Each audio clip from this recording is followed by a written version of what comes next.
Hola, ¿qué tal? ¿Cómo están? Buenas tardes una vez más. Mi nombre es Alfredo Morales y este espacio se llama Red Compleja. Es un espacio donde vamos a hablar de sistemas complejos, teorías de la complejidad y cómo afectan en nuestra vida diaria y cómo podemos incorporarlas dentro de nuestra toma de decisiones para tener, digamos, una vida y tomar decisiones más efectivas que se adapten mucho más y se acerquen mucho más a la realidad y a la complejidad de la realidad, especialmente del mundo en el que vivimos, que en lugar de fantasías de cómo nosotros pensamos que funciona el mundo, pero en verdad no funciona, para que luego mañana la realidad nos demuestre que la complejidad es importante y que la complejidad se debe entender y se debe incorporar, sobre todo en nuestras decisiones personales, profesionales, de negocio, de forma tal de que podamos sobrevivir y podamos crecer, ¿vale? El capítulo de hoy se llama Del micro al macro, ¿ok? Del micro, de lo individual, al macro y lo global.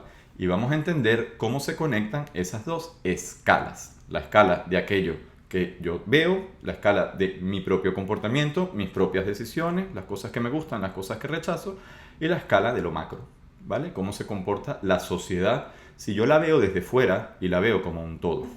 ¿Y dónde está el macro? Bueno, el macro es la escala siguiente a la nuestra, a la escala micro. La escala micro es el individuo.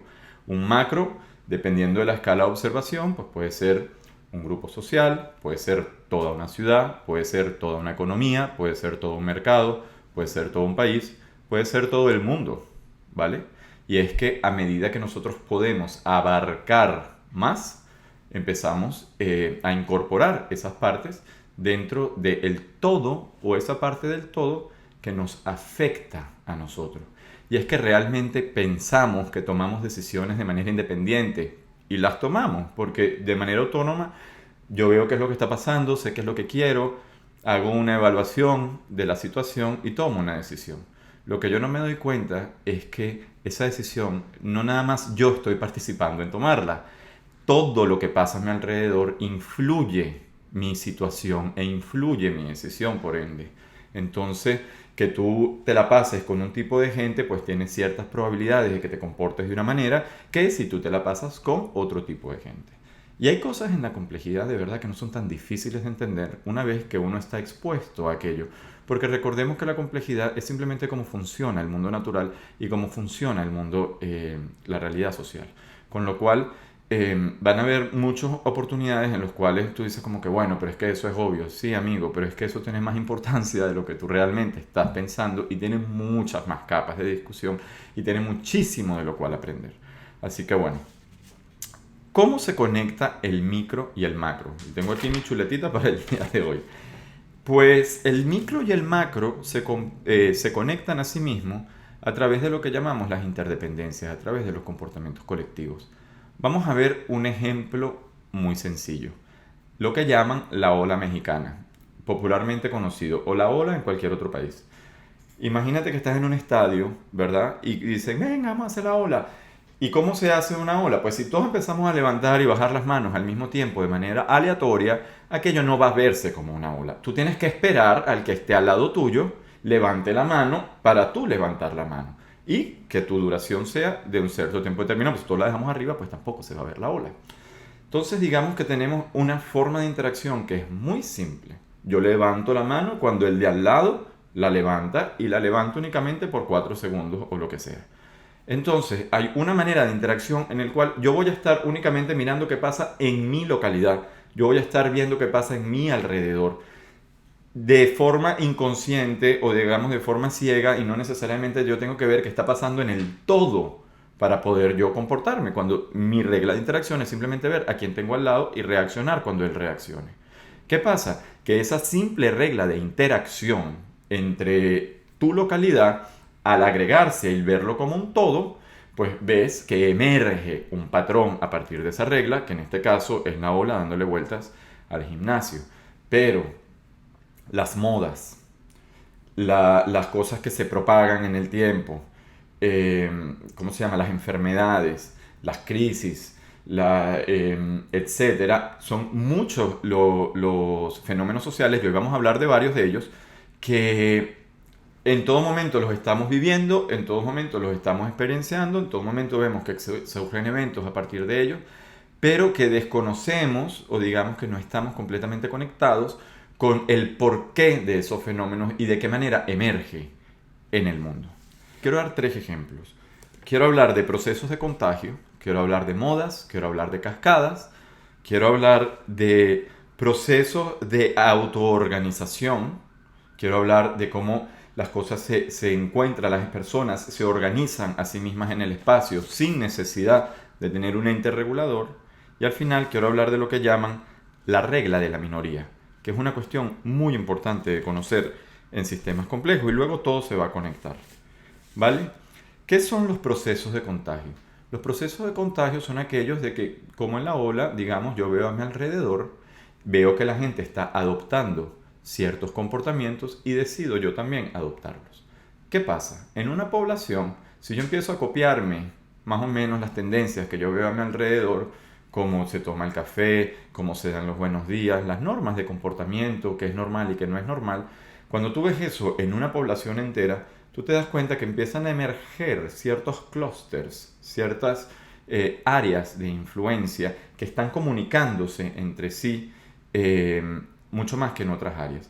Y así se crean pues las tendencias, se crean las modas, se crean las distintas culturas e incluso en el tiempo. Porque a partir de esa imitación, digamos, local, pues a nivel macro se van organizando en un proceso de homogenización.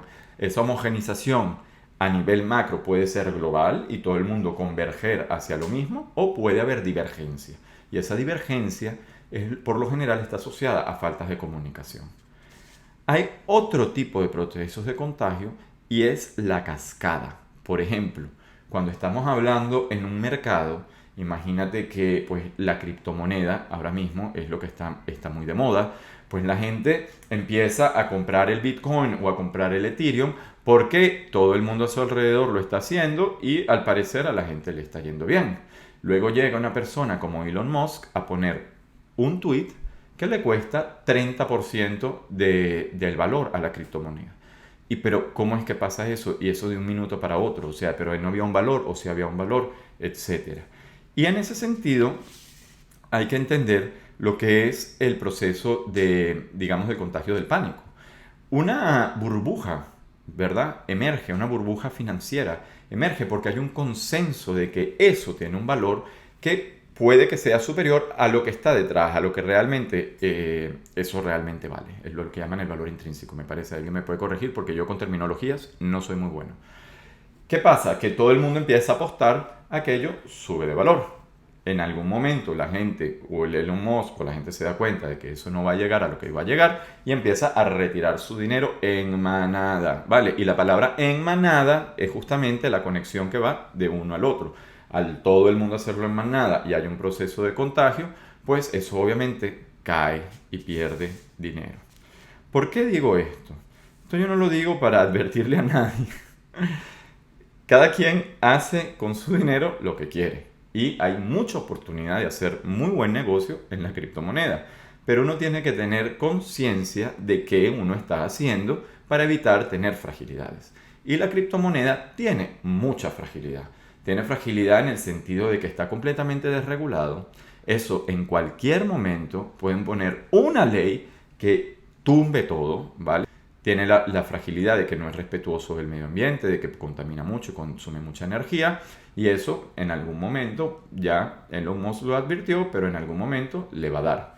Entonces, si tú quieres invertir en la criptomoneda, invierte pero controla tu riesgo. Porque es muy, muy, muy inestable y es muy, muy, muy volátil. Y el hecho de que sea global, ¿vale? El hecho de que todo el mundo pueda participar, el hecho de que esté siempre abierto, abre los grados de libertad, los multiplica, le expande el espacio de posibilidades de una manera increíble. Con lo cual, eso se puede mover más aún y de una forma mucho más brutal, tanto para arriba como para abajo, dadas las condiciones en las cuales está operando.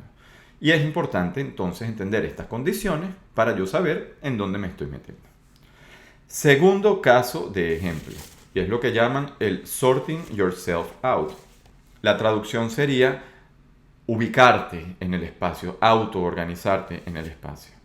Vamos a jugar por un minuto mentalmente a que vamos a una fiesta. Y en esa fiesta nos pidieron un código de vestir. Nos dijeron que fuéramos con camisetas azul, verde o roja. Cualquiera de los tres colores. Tú elegiste una camiseta y al llegar te dijeron, por favor, habla únicamente con la gente que tenga tu camiseta. Así digamos, estricta la regla. ¿Qué va a pasar? Que si tú ves la fiesta desde afuera, inicialmente todo el mundo llega al salón de fiestas, pero poco a poco eso se va segregando. Se van creando los grupos de la gente que tiene la misma camiseta y cuando ves, la comunicación está completamente fragmentada en el grupo. En el día a día, nosotros no tenemos camisetas de colores que nos identifiquen, ¿verdad? Pero hay problemas, o digamos fenómenos sociales, como puede ser el racismo, como puede ser la segregación en las ciudades, como puede ser la polarización política, e incluso con esto del Internet, lo que llaman los echo chambers y esas cárceles de opinión y las burbujas que la gente crea, donde está alrededor de gente que escucha lo que quiere escuchar y lo que se siente cómodo de oír, y se crean pues esas burbujas que está lejos de comunicarse con otras burbujas y de conseguir pues algún tipo de consenso en los problemas, incluso en los problemas más complejos donde se necesita más participación.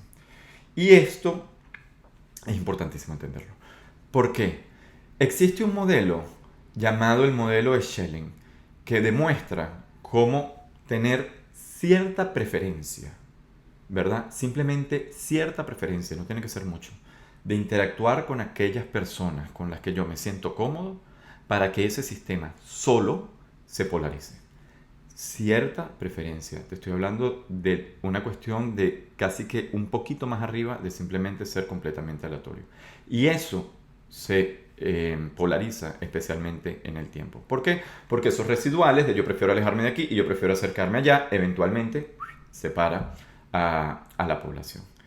¿Y por qué esto es importante entenderlo? Porque nosotros vemos sociedades muy polarizadas, hablamos con la gente y la gente realmente no es tan radical, ¿verdad? Puede que haya una minoría radical y de eso vamos a hablar a continuación, pero la gente en general no es tan radical. Entonces, ¿cómo es que una sociedad se polariza tanto? Y es que esos pequeños diferenciales en el tiempo hacen que la cuestión se vea mucho más polarizada de lo que realmente la gente como individuo es. Y aquí estamos hablando entonces entre una diferenciación entre el individuo y sus propiedades y su comportamiento y el macro. El macro no siempre representa al individuo y el individuo tampoco necesariamente representa al macro. ¿Y por qué existe esa separación? Porque la forma en que se agregan las relaciones y la forma en que se agregan las opiniones no es lineal. Si yo tengo entre 100 personas, ¿verdad? Yo tengo un 10% o un 5% que no puede porque muere, no puede comer X, Y o Z, carne, gluten free, lo que te dé la gana. Basta con que tú tengas una minoría de gente intransigente con respecto a un punto. Tú necesitas ofrecer opciones si no quieres perder mercado, ¿vale? Entonces, tú vas a todas partes y aparece gluten free escrito por todas partes, ¿verdad? A donde vayas siempre está la opción vegana, siempre está la opción tal, y tú dices, pero esa gente es una minoría porque esta opción está en todas partes.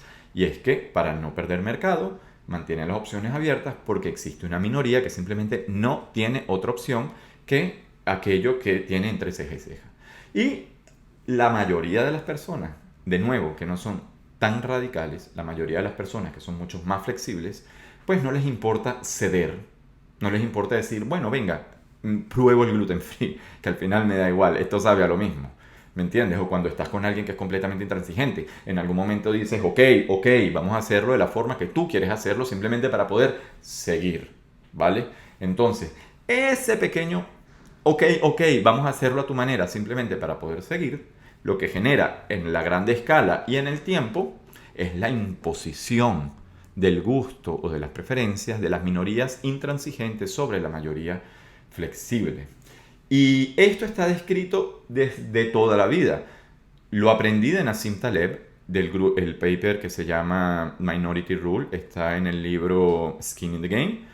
Y lo aprendí también de Sun Tzu en El arte de la guerra, cuando él explica cómo se generan los conflictos. Y dice que los conflictos no son de la mayoría hacia las mayorías, sino son de las minorías intransigentes. Cuando tú tienes dos minorías intransigentes, entre ellas obviamente en ningún momento se van a decir vamos a hacerlo a tu manera, y simplemente van a pelear hasta que impongan la suya. Yo no quiero hablar de ningún país, ¿verdad? Pero yo soy de Venezuela. Y yo no quiero hablar de ningún político, pero la gente de oposición en Venezuela, los que el gobierno dejó quedarse ahí, han sido siempre, digamos, bastante flexibles frente al gobierno. No me quiero poner aquí a criticar aquí y allá, ¿verdad? Pero hay un ejemplo, hace mucho tiempo, y si eres venezolano lo vas a entender, y si no escucha, porque si hablas español, estás en riesgo de que el chavismo tome tu país. Y hay un ejemplo en el cual, en una asamblea nacional, cuando finalmente se ganó las elecciones en el año 2015, que se puso un político que dijo, cuando el gobierno empezó a rebajar la victoria de la oposición y a quitarle poder a la Asamblea Nacional y un poco de cosas, hubo un político de oposición que estaba a la cabeza de la Asamblea que dice, yo prefiero doblarme para no partirme. En ese momento, él te está diciendo, yo voy a hacer lo que diga el gobierno, porque prefiero flexibilizarme frente a ellos que flexibilizarme frente a los radicales de oposición, que no van a permitir ninguna de estas condiciones porque eran una barbaridad lo que ellos estaban haciendo, ¿verdad? Entonces ahí tú entiendes por qué a uno le permiten ser político y a los otros los tratan de meter presos, porque simplemente el gobierno busca a aquellos que se flexibilicen frente a sus necesidades. Y el problema de Venezuela es bastante complejo, tiene muchísima tela, pero es bueno ponerse esos lentes y empezar a ver quién es quién. ¿Se necesita tener flexibilidad? Sí, pero las condiciones tienen que ser las adecuadas. Mientras la otra persona está cometiendo abusos de poder, ser flexible frente al abuso es lo mismo que cometerlo. Y le duela a quien le duela. Esa es la posición venezolana. No voy a decir en su gran mayoría, pero una buena parte. Especialmente los que les permiten entrar a edificios públicos y participar en elecciones. En fin. Otra cosa importantísima de este Minority Rule, de que una minoría intransigible domina a la mayoría flexible, está en control de grupos. Hay un paper, y de verdad me va a costar encontrar esa referencia, pero se las voy a buscar. Hay un paper que demuestra que para controlar a una población entera, tú simplemente tienes que tener a una minoría bastante comprometida con tu causa. Un 10% es el número que ellos dicen.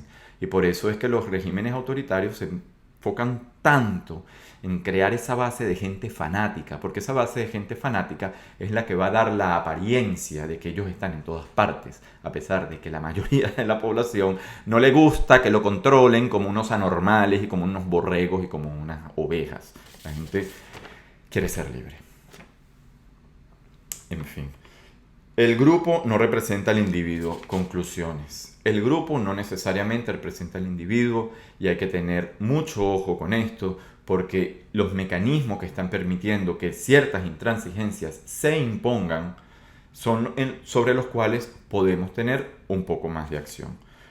Mira, otra cosa de estas de Minority Rule, la moralidad que existe hoy en día en Internet. Yo te apuesto que la mayor cantidad de personas en Internet no se ofenden tan fácilmente con 3 tweets, pero hay una minoría bastante ruidosa que da la impresión de que todo está siendo controlado, ¿verdad? Por ese tipo de fuerzas. Entonces es importante saber esto para entender lo que está pasando, para darle un marco a lo que estamos viviendo, para entender el estado de la sociedad actual, para poder reconocer la política, reconocer quién es quién, poder entender de qué va cada uno y qué efectos va a tener ciertas actitudes en el largo plazo. Y finalmente, esto es importante entenderlo, para cuando se pueda tener control de variedades. Por ejemplo, cuando estamos entrenando un equipo o por ejemplo cuando estamos gestionando empresas, existen ciertos comportamientos que pueden ser negativos y que digamos, a pesar de que vienen de unas pocas personas, existe un efecto multiplicador. Y toda esta charla, la conexión entre el micro y el macro, se resume un poco en entender cómo son esos efectos multiplicativos, tanto para lo bueno como para lo malo, lo mismo que el uso de la máscara. ¿Por qué era tan importante el uso de la máscara? No porque la máscara te va a proteger a ti del polvo lunar, pero es que con que yo no bote cierta cantidad de respiración que esté contaminada del virus y que todo el mundo lo hace, existe un efecto multiplicador. El aire va a estar mucho más limpio. Entonces, cuando tú te pones una máscara, principalmente tú lo estás haciendo para mantener el aire limpio, para que entre todos mantengamos el aire limpio. Por el efecto multiplicador y por la forma en que la acción individual se amplifica o se aplasta a medida de que va escalando hacia escalas superiores y hacia las escalas más globales. Y con esto, mis queridos escuchas, dejamos el capítulo de hoy. Así que les agradezco muchísimo el tiempo, les agradezco muchísimo el apoyo. Esto ha sido digamos que un proyecto que tiene mucho tiempo así elaborándose, con ganas de hacer y tal. Y bueno, en realidad depende de ustedes que sigamos, y mientras más ideas nos quieran dar y mientras más participación quieran tener, mucho más bienvenido va a ser. Así que con esto los dejo y muchas gracias. Hasta luego.